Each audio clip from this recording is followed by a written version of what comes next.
SDGP Angkatan 5 dari SD 005 Sanga-Sanga, Kabupaten Kutai Kartanegara. Pada hari ini saya akan melakukan praobservasi untuk kegiatan aksi nyata saya di 2.3. Assalamualaikum Bu Anis. Waalaikumsalam Bu. Terima kasih ya sudah meluangkan waktunya untuk kegiatan kita hari ini, yaitu melakukan praobservasi untuk supervisi akademik. Baik, untuk singkat waktu kita mulai saja ya Bu Anis ya. Ya. Jadi di sini saya mau tahu nih tujuan pembelajaran yang akan Ibu Anis lakukan hari ini.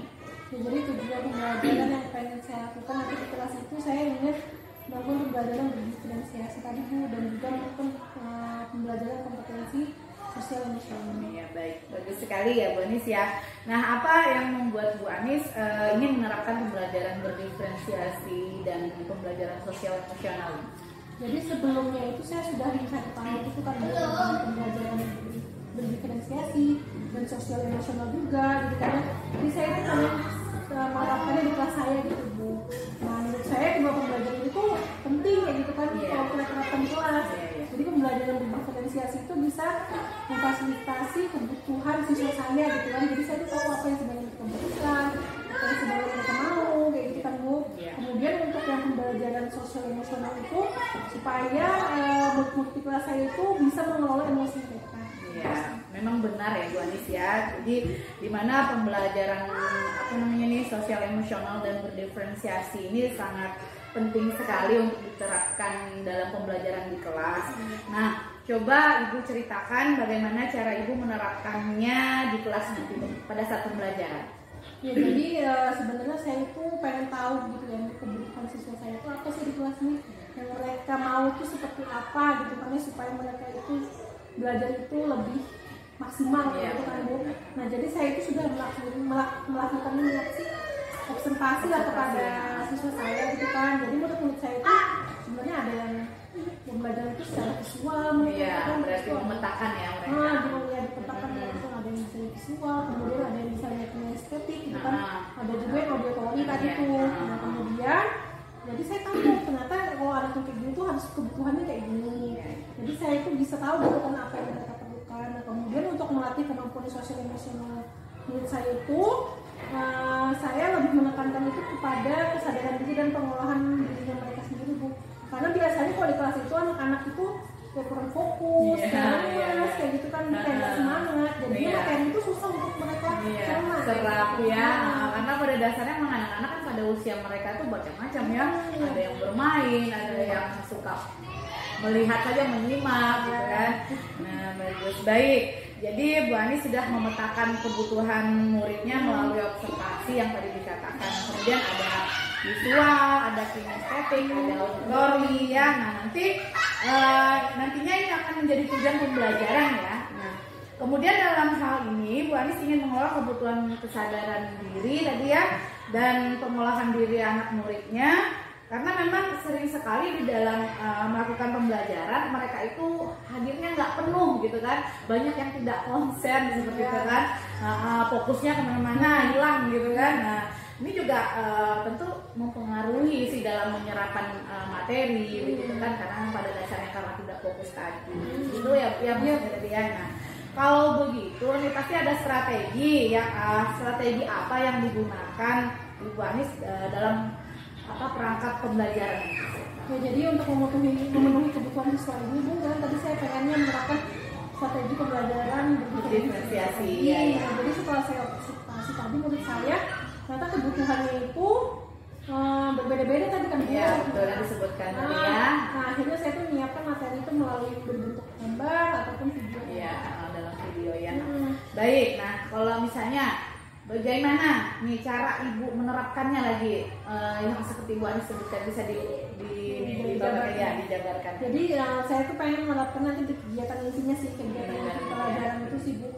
Jadi murid-murid itu akan saya bagi ke dalam beberapa kelompok kan, jadi dibagi-bagi berdasarkan kebutuhannya mereka tadi. Apa aja kan. Nah, kemudian mereka coba pelajari materi tadi kan sesuai gaya belajar mereka. Tentu dalam gaya belajar yang macam-macam tadi ya. Jadi sesuai lah masing-masing sama minat dan bakat mereka. Ya, sangat bagus sekali ya Bu Anis ya. Nah, ini tadi kan untuk pembelajaran yang sudah disesuaikan dengan minat belajar murid. Nah, untuk kesadaran penuhnya bagaimana ya? Untuk kesadaran penuhnya tadi itu saya lakukan sih di pendahuluan tadi menggunakan teknik stop tadi. Dengan teknik stop ya. Jadi dengan panduan video tadi. Nah, apa sih saya taruh di pendahuluan itu supaya murid itu merasa senang, merasa nyaman, itu kan sebelum memulai pelajaran. Iya, bagus ya. Baik, jadi yang sudah disiapkan untuk berdiferensiasi tentu ada konten, ada proses dan produk ya. Nah, kalau untuk KSI-nya tadi dengan menggunakan teknik stop yang sudah dilakukan bisa melalui video ya. Nah, baik Bu, lalu untuk indikator tercapaiannya ini seperti apa? Ya, jadi untuk indikator tercapaiannya itu Bu, pertama itu pada penerapan pembelajaran berdiferensiasinya. Nah, murid-murid itu saya akan mudah gitu kan, jadi tahu tujuan pembelajaran itu apa yang harus dicapai dengan baik gitu kan. Kemudian yang kedua tadi pembelajaran sosial emosionalnya, supaya kita tahu gitu kesadaran mereka itu, supaya mereka lebih nyaman, lebih fokus tadi kan. Nah, jadi mereka dapat mengelola emosinya sehingga mereka dapat mengikuti pembelajaran dengan enak gitu kan. Dengan nyaman ya, sesuai dengan karakteristik mereka ya. Baik, semua sudah saya catat ya Bu Anis ya. Ini di sini. Nah, yang mau saya tanyakan kapan yang akan dilaksanakan? Secepatnya sih Bu, karena juga sudah saya cari gitu kan. Mantap ya, tinggal mempraktekkan nanti di kelas ya. Iya. Nah, ada dalam hal ini adakah yang dapat membantu Ibu Anis dalam melaksanakan kegiatan pembelajaran? Iya Bu, jadi saya rasa sih ada gitu kan Bu. Jadi saya tuh pengen juga bantu teman-teman dan rekan-rekan kerja di sini seperti Bu Iwin kan Bu. Jadi bisa memberikan apa sih masukan kepada saya juga, gimana sih seharusnya sebenarnya yang saya lakukan di kelas itu gitu. Jadi saya lebih mudah aja gitu Bu menerapkannya nanti ketika di kelas. Kalau begitu kan memang perlu kolaborasi ya dengan rekan-rekan di sini ya. Betul, mereka sudah punya pengalaman yang lebih ya. Nah, lalu bagaimana nih saya bisa melihat perkembangannya? Ya, jadi nanti mungkin ketika saya melakukan kegiatan ini bisa sampai di mana juga, jadi kan Bu, nanti saya juga bisa ngasih tahu Ibu hasil observasi nanti seperti apa ya. Baik, jadi nanti kita bisa ketemu pada saat observasi di kelas dan kemudian di saat pasca observasi ya Bu Anis ya. Ya, baik, kalau begitu kita ketemu lagi nanti pada saat kedua kegiatan tersebut. Terima kasih Bu Anis ya. Terima kasih juga. Sama-sama. Assalamualaikum. Bismillahirrahmanirrahim.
hal-hal yang menyenangkan. Oke, coba dipikirkan dulu hal-hal yang membuat kalian senang, yang membuat kalian nyaman. Oke, sudah. Nah, sekarang coba tarik nafasnya lagi. Keluarkan. Oke, tarik lagi. Keluarkan lagi. Oke, terakhir tarik yang dalam. Oke, keluarkan. Ya, dalam hitungan ketiga boleh buka matanya ya. 1, 2, 3. Oke, gimana? Sudah rileks? Sudah tenang? Ya, siap untuk menerima materi? Oke, kalau begitu. Kita materi tentang hasil teknologi pangan ya, materi pada hari ini. Nah, sebelum itu, Ibu mau ngasih tahu dulu tujuan pembelajarannya, kenapa sih kalian harus belajar materi ini, supaya kalian bisa tahu makanan-makanan apa aja yang bisa dikonsumsi dari hasil teknologi pangan. Nah, oke. Jadi pekan lalu ya, atau beberapa hari lalu ya, Ibu lupa. Jadi kita sudah pernah bahas ya tentang teknologi pangan ini. Nih, di sini coba bisa dilihat. Nih, perkembangan teknologi. Jadi dengan teknologi itu pangan itu bisa diolah dan dikonsumsi jadi lebih baik lagi. Nih, contohnya ada bandeng presto. Tahu kan bandeng presto? Tahu bandeng presto nggak? Nah, jadi bandeng yang lunak tulangnya. Nah, jadi awalnya kan bandeng itu banyak durinya, kan susah dimakan kalau langsung digoreng. Karena banyak durinya, makanya bandeng itu dipresto, dipakai alat presto. Di panci presto. Pernah lihat nggak? Mamanya punya nggak di rumah panci presto? Punya, Bu. Ada yang punya ya? Pernah lihat kan panci presto? Nah, itu kalau ikan prestonya dimasukkan ke situ, terus direbus dalam waktu tertentu, nanti bandengnya bakal lunak tulangnya, bakal lebih mudah dimakan. Nah, habis direbus tadi, kemudian bandengnya diolah ya, divakum kayak gini, dikasih plastik biasanya. Ada lagi nih contoh yang mudah aja, susu. Pernah minum susu nggak? Suka minum susu? Sebenarnya suka minum susu. Susu rasa apa aja? Susu sapi, susu rasa apa? Coklat. Apa lagi? Strawberry. Apa lagi? Ada rasa madu, macam-macam ya susu sekarang macam. Awalnya susu itu terbuat dari apa? Dari susu sapi. Nah, dari susu sapi itu kemudian susu sapi ini apa? Diperas. Susu sapi itu banyak-banyak diperas, habis diperas kemudian diolah di pabrik kan? Diolah di pabrik, kemudian dikasih rasa-rasa. Akhirnya jadilah minum kemasan yang sering kalian beli. Selanjutnya kita coba lihat yang mudah-mudah dulu ya. Ini ada gambar apa? Sapi. Oh, gitu ya. Sapinya bagus kan?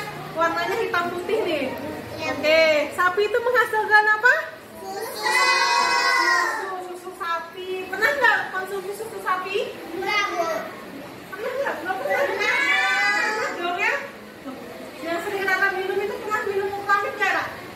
Nah, itu dari susu sapi itu. Nah, itu banyak nih. Olahannya itu ada susu nih, susu yang kalian minum.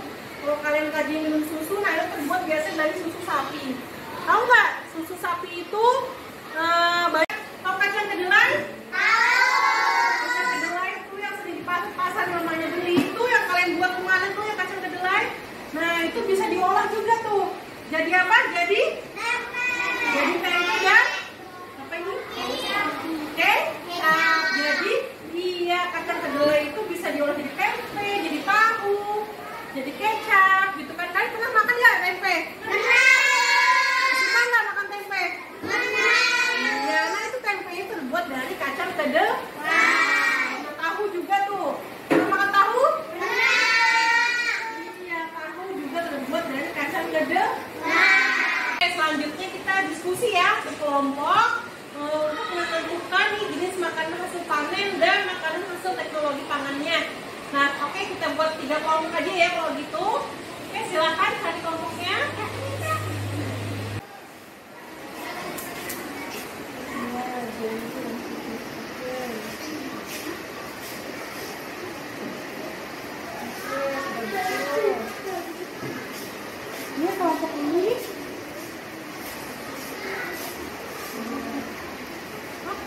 sip.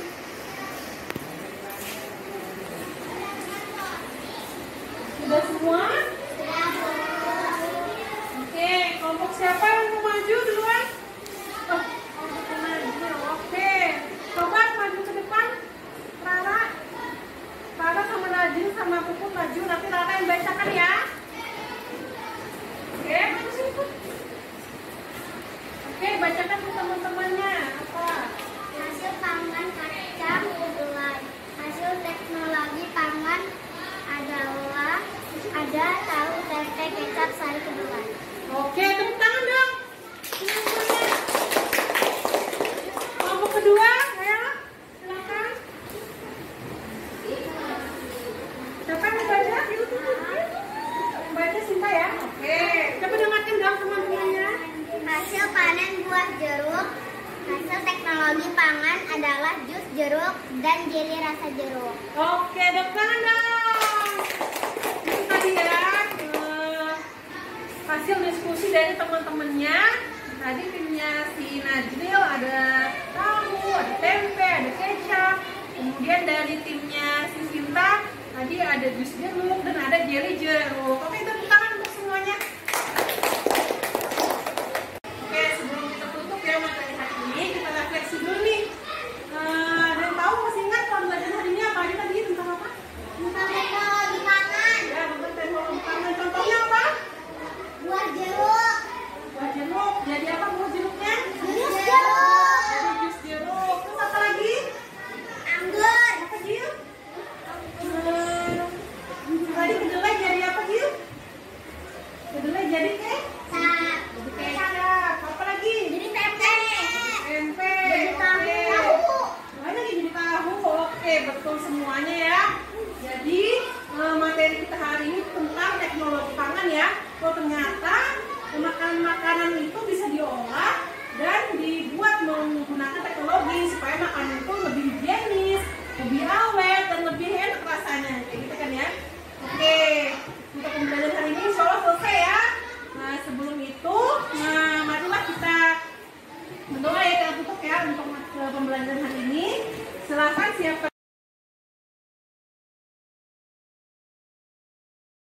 Apa kabar nih? Alhamdulillah baik. Hari ini kita ketemu lagi ya. Iya. Jadi alhamdulillah Bu Anis pembelajarannya sudah selesai kemarin ya. Bagaimana perasaannya? Alhamdulillah lega ya Bu. Sudah selesai juga gitu. Jadi alhamdulillah saya sudah melakukan pembelajaran diferensiasi dan pembelajaran sosial emosional di kelas. Iya, terima kasih Bu Anis. Ya. Kali ini kita akan membahas. Di sini saya akan kembali membahas hasil observasi saya kemarin. Menurut Ibu Anis ini apa saja yang Ibu lakukan selama proses pembelajaran? Ya, jadi di kelas kemarin untuk mencapai indikator gitu kan Bu, indikator pengembangan di kelas, sebelum masuk itu saya melakukan teknik stop dulu kepada anak-anak, jadi dipandu menggunakan video kayak gitu kan. Kemudian anak-anak tuh dipejamkan matanya gitu kan Bu ya. Ya seperti biasa, jadi sebelum melakukan pembelajaran inti kayak gitu, jadi supaya anak-anak itu lebih fokus nantinya di pembelajaran. Nah, untuk pembelajaran intinya itu saya membagi anak itu sesuai per kelompok gitu Bu ya. Jadi per kelompok yang gaya belajar itu beda-beda, karakter anak-anak itu beda-beda kayak gitu kan. Jadi kelompok yang ini ini anaknya seperti ini ya. Mereka ya. Nah kemudian mereka itu mempelajari materi sesuai dengan ya tadi tujuan pembelajaran dan materi-materi yang sudah disiapkan kemarin gitu kan. Nah, supaya kegiatan pembelajaran ini dapat bertujuan dengan baik, kemudian tujuan-tujuan itu juga tercapai kayak gitu kan yang kemarin saya sampaikan juga gitu. Dan produknya ini saya sudah meminta ke anak-anak gitu ya untuk kreasinya itu sesuai dengan minat bakatnya mereka aja. Sesuai dengan minat bakat ya. Setelah saya lakukan observasi juga saya lihat ya Bu Anis ini dari awal mulai dari awal masuk kegiatan awalnya itu sudah mendukung sekali. Nah kemudian mulai dari baca doa, kemudian mengabsen, mengulang materi yang telah lalu menyampaikan tujuan yang saya lihat juga. Nah begitupun pada saat masuk kegiatan inti saya lakukan yang saya lakukan itu saya lihat saya amati itu Bu Anis sudah sesuai sekali melakukan pembelajaran berdiferensiasi itu ya. Sebelumnya ada kegiatan sosial emosional ya. Saya lihat sangat menarik, anak-anak begitu menikmati. Saya lihat begitu ajakan Bu Anis suruh diam, tarik nafas, lucu sekali mereka itu. Saya lihat namanya anak-anak kecil ya. Tapi mereka sangat mengikuti arahannya Bu Anis, saya lihat begitu kan. Nah, begitu setelah selesai, kemudian Bu Anis masuk ke kegiatan inti, melakukan pembelajaran sesuai dengan urutan diferensiasi itu mulai dari konten yang Ibu buat. Saya lihat sih sangat menarik karena sudah ada kertas-kertas Ibu buat ya, gambar-gambar begitu. Iya, selain melihat di buku paket ya kemarin itu saya lihat, kemudian lanjut ke hasil, saya lihat ada produknya, itu yang Ibu tampilkan biar anak-anak maju ke depan ya. Setelah berkelompok ya di prosesnya ya, lalu presentasi ke depan. Saya lihat sangat luar biasa. Saya lihat di sini menurut hasil catatan saya ya Bu Anis ya, apa yang Ibu inginkan itu ketercapaiannya sudah sangat baik begitu kan. Penerapannya juga ke dalamnya sudah luar biasa saya lihat. Kemudian tujuannya juga sudah tercapai sih menurut saya begitu. Nah kemudian saya lihati juga untuk sosial emosional juga sudah sangat baik ya Bu ya. Iya, sama-sama Bu Anis. Kemudian kalau dari pengamatan apa yang saya sudah observasi, kira-kira di sini setelah mendengar yang tadi saya sebutkan, adakah yang Bu Anis perlu kembangkan lagi begitu? Yang ini dikembangkan lagi? Ada sih Bu, jadi saya tuh pengen menerapkan pembelajaran berdiferensiasi ini dengan strategi, dengan apa sih, membuat lebih menarik lagi gitu kan, lebih lebih apa ya, lebih supaya anak-anak itu lebih semangat lagi ya, gitu. Mungkin dikasih slide video atau ya bikin kartun-kartun kan lucu tuh ya, gitu ya. Bisa tuh pakai nanti mungkin di kantor tuh ada. Iya Bu, jadi nggak gitu-gitu terus gitu kan. Jadi nggak mau gitu ya. Iya itu ya. Makanya itu saya juga pengen melatih kompetensi sosial emosionalnya mereka juga gitu kan ya. Selain yang kesadaran diri mereka. Iya. Sebenarnya sih memang KSE itu banyak. Saya sendiri pun melakukan itu kadang ATM gitu ya, dari YouTube begitu kan, supaya tidak hanya itu saja. Kadang anak-anak juga mau, mereka kadang bosan gitu kan. Ada karena memang di kelas saya sudah terapkan gitu. Tapi ya tahu aja anak-anak kan, oh iya ini Bu, kalau misalnya itu menarik pasti mereka mau lagi, gitu kan Bu, ayo lagi gitu kan. Nah, baik, bagus sekali ya. Saya lihat sini semangatnya Bu Anis ini luar biasa gitu untuk pembelajaran ini, mengembangkan murid-muridnya supaya minat belajar mereka itu tinggi gitu kan Bu Anis ya. Bagus. Nah jadi dari pembicaraan kita ini tadi yang sudah disampaikan oleh Bu Anis, rencananya kapan nih? Kapan bisa dilaksanakan yang pengembangan yang tadi sebelum disampaikan ini? Jadi pengen secepatnya sih Bu pembelajaran dilakukan gitu kan ya. Karena saya tuh pengen pembelajaran berdiferensiasi ini juga sesuai dengan kebutuhan dan tujuan pembelajarannya ini. Jadi saya pengen menyesuaikan lagi gitu kan, pengen nyari bahan-bahannya lagi kayak gitu. Apa sih yang cocok untuk anak-anak gitu? Apa sih yang sebenarnya anak-anak itu butuhkan kayak gitu? Iya benar. Pengen secepatnya gitu saya lakukan. Nah, berarti kembali ke minat mereka ya Bu Anis ya. Ya yang seperti kita pernah omongkan bahwa di sini kegiatan ini dilakukan untuk student center ya, bukan lagi ke center. Baik sekali ya. Di sini setelah saya dengar tadi ini kan sudah Bu Anis panjang lebar sudah ceritanya, kemudian nih supaya Bu Anis tahu gitu kan, mengetahui bagaimana perkembangannya, rencananya seperti apa sih gitu yang ingin Bu Anis lakukan. Ya tadi ya menyesuaikan dengan kebutuhan tadi, rencana-rencananya tadi pengen saya cari dulunya segala macam. Justru kalau sudah saya terapkan gitu, saya pengen apa sih setiap prosesnya itu nanti mungkin saya akan tanyakan juga ke Bu Anis apakah ada yang perlu tambahkan gitu kan, terus mencari-cari referensi lain juga gitu kan. Banyak mainan yang begini. Benar kan di sini kan banyak nih yang udah menerapkan, ada Bu Wiwin ya, luar biasa itu beliau. Karena juga kita banyak perlu berkolaborasi dengan teman-teman kan gitu kan, jadi tahu nanti kalau Bu Anis sudah bisa, Bu Anis lagi yang menerapkan gitu kan, yang lain ya benar. Oke, baik Bu Anis, terima kasih banyak ya sudah bersedia untuk melaksanakan praktek supervisi akademik bersama saya ini. Nanti saya doakan Bu Anis ke depannya, semoga apa yang Bu Anis lakukan lebih baik lagi gitu ya. Nah, gitu. Terima kasih juga Bu Ani, Anissa Bu ya. Semoga kedepannya saya juga bisa lebih baik lagi gitu kan dalam membimbing anak-anak kayak gitu. Jadi dengan adanya ini, jadi saya lebih semangat lagi kayak gitu. Mengembangkan diri saya juga. Iya, sama-sama Bu Anis. Iya, nanti kita ketemu lagi ya Bu Anis ya. Iya, terima kasih banyak. Assalamualaikum.